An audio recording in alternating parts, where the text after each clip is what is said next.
With me, we've got Andy A. Andy, with Doncaster in third and Rovers in second, it was a vital game today.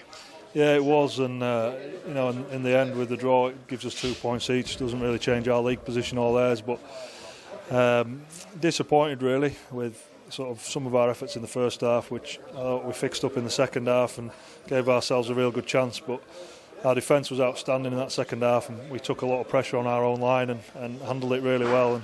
And to let the try in on the last 30 seconds or in the last minute anyway, it was disappointing to take. But I thought Doncaster was really good and put us in a game, and maybe highlighted a few of our players and things we need to fix up. So we've got a fair bit of work to do. Do you think there was quite a lot of new players on show today? Obviously some played last week. Are you starting to see signs of them gelling, do you think? Yeah, it's getting there. I think we didn't change much, but Harry coming in, and it's obviously a tough position for him at half-back to organise the team and everything else. We've got the new right side pretty much are in there trying to work a little bit better together, and I thought they did today. But I think that game was just typical old stuff, roll up your sleeves and get in the grind, and we didn't manage to do that in the first half, which I thought we did better in the second half, and the points got on the board. There was quite a lot of contention at the end. Obviously I don't want you to get yourself into trouble, but how did you see that last play? Yeah, I think there's a lot of issues throughout the game, and not just this one. The obstruction rule is becoming a farce, and you're blowing up for it when people are playing the ball and going behind, and then you're not blowing up for it when they're actually doing obstruction. So it needs revisiting. It's getting frustrating for the fans, and then when you get to the last play of the game, which means a hell of a lot to both teams, I suppose, and there's a ball thrown on the floor, and it wasn't just in one play, it was two plays, and then I think the kick and maybe an offside issue as well. And there's a lot to be said about referees sticking their hands in there and taking it on the chin, because we're doing our job, the players are working really hard, the fans are going to be upset and disgruntled as well. They're paying a lot of money to come and watch these games, and to make a game decided on a last play like that, it's really tough for everyone to take. Yeah, I thought some of the ex-Rovers lads had a good game, like Dave, who took the last kick and obviously just missed.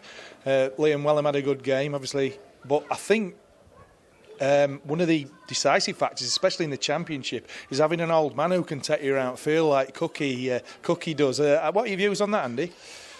Yeah, you need someone to steer the ship, don't you? And at this level, if you've got someone like Paul Cook in your team, he's an outstanding talent, and he has been throughout his career. So, you can come up with all sorts of defensive game plans to try and stop him.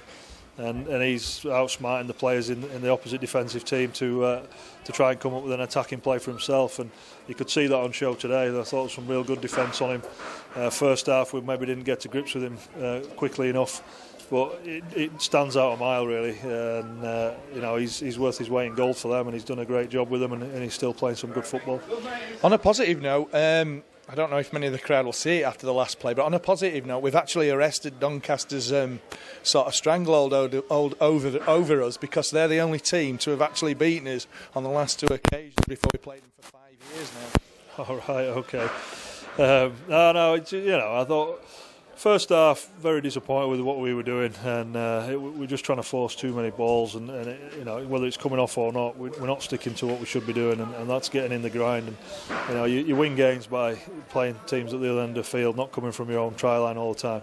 Second half we improved a hell of a lot, and still didn't convert the chances we got, but I thought we really put it to them in the second half and did a real good job around the middle. I thought our outside backs were excellent. Will Sharp and Jason Crooks bringing the ball back were fantastic for us, which got us on the front foot as well. And then just a couple of little errors with an offload and a poor sort of penalty or something from us, which kept them in the game really. And you can't give teams who are at the top of the Championship and players like Paul Cook an opportunity. Just one last thing as well, Andy. I think, is it Workington the next game away? Have you got any news on it? Sorry, any news on any of the injuries, such as Gareth Moore or Tim Spears? Ahead of the game at Workington. Yeah, we're Tim Spears. He's had an operation on his bicep, so he'll be out 10-12 weeks now. So he'll not be featuring for the next period of time. Gareth Moore, we're still waiting for some results and some work from the scans on his knee. And obviously he's been a couple of weeks already now, so when they do come back, and shouldn't be that bad, and he's already eaten into his time of recovery. I'm not sure we'll see him next week. Steve Crossley came back in on Saturday from his sickness last week, and now he'll be in and around the team next week. So we've got a couple of players coming back, but again, we're still sort of down there to our 17, 18 players, core players, which I think we need to stick with a little bit and get some consistency now. And we've got Workington away. It'll be another tough trip up there. They're playing quite well, and we're not sure who'll play with Wigan, dual regging with them. And then we've got North Wales back here at home, so we need to build some consistency in our team and get some stuff, which we want to work on going forward. So we're more at ease with each other, and we can play a better game.